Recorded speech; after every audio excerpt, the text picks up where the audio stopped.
దేశంలో మత కల్లోలాలు సృష్టించేందుకు అనేక మంది యత్నిస్తున్నారని సీఎం కేసీఆర్ లాంటి నాయకులు ఎన్నికలప్పుడు మాత్రమే హిందూనని చెప్పుకుంటారని బండి సంజయ్ విమర్శించారు. నగరంలో నిర్వహించిన ఛత్రపతి శివాజీ జయంతి వేడుకల్లో పాల్గొన్న బండి సంజయ్ పాత బస్తీ లాంటి వేదికలపై హిందూ ఐక్యతను చాటిన ఘనత బీజేపీదేనన్నారు. రాబోయే ఎన్నికల్లో యువత 9 నెలల పాటు హిందూ ధర్మ పరిరక్షణకు పూనుకోవాలని పిలుపునిచ్చారు.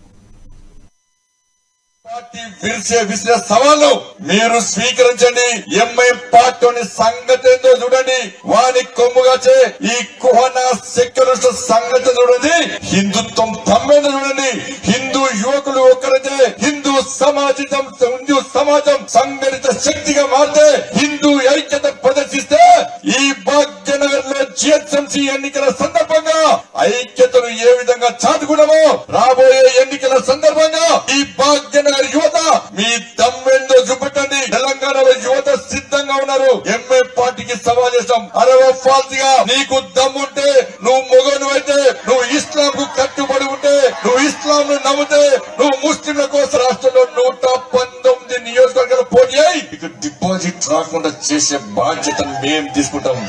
నువ్వు వస్తావా నీ పంకని సంఘాల టీఆర్ఎస్ తో వస్తావా నీ ఇంకో సంఘాల కాంగ్రెస్ వస్తావా గుంట నక్కలందరూ గుంపులు వస్తాయి. శివం సింగ్ వస్తుంది. ఈ పార్టీ నాయకుడు నేను హిందువుడని చెప్పుకునే స్థితికి వచ్చిందంటే ఈ తెలంగాణలో హిందూ యువత గొప్పతనం రాబోయే రోజుల్లో కూడా నా ఐక్యతను ప్రదర్శించండి. మళ్ళీ ఒక్కసారి రిక్వెస్ట్ చేస్తున్నా. ఈ 8 నెలల పాటు తెలంగాణలో యువత మాకు సమయం ఇవ్వండి.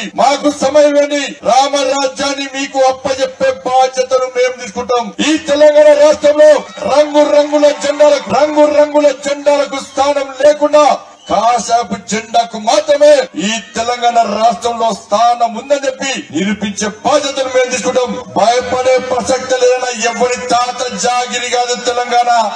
ఎవరి అంట కాదు. పాత బస్తీ మాదే, పాత బస్తీ మాదే, కొత్త బస్తీ మాదే. చూపెట్టమన్నా భాగ్యలక్ష్మి దేవాలయం దగ్గర హిందూ ప్రదర్శన చేస్తామన్నా. హిందూ శక్తి ఏందో ఆ రోజు భాగ్యలక్ష్మి దేవాలయం చూపట్టమన్నా. ఇదే ఓవేసి వార్నింగ్ ఇచ్చిందన్న. మోడీ సాబ్ రా పాత బస్తీకి చార్మినార్ దగ్గరికి వస్తే నా పర్మిషన్ తీసుకోవాలి. కేసీఆర్ కూడా నా పర్మిషన్ తీసుకోవాలి. నా పర్మిషన్ తీసుకోకుండా ఎవరు రావద్దంటే అన్ని మూసుకొని ఫామ్ హౌస్ అన్న వ్యక్తి కేసీఆర్ అన్న. నేను సవాలు స్వీకరించిన మీకోసం మీ అందరి మద్దతుతో సవాలు స్వీకరించిన వస్తున్నా. మోడీ నీకెదురు పోయి నక్కకు నాగలో కనుక ఫరక మోడీకి నీకే పోలిగల పోయి మోడీ వారసుగా నేను వస్తున్నా. టైం చెప్పినా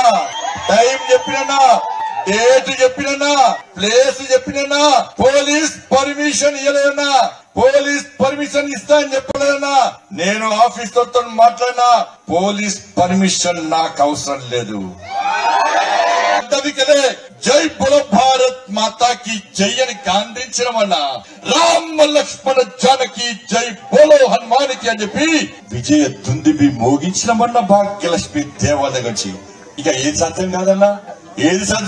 అన్ని మీతో సాధ్యమవుతుంది.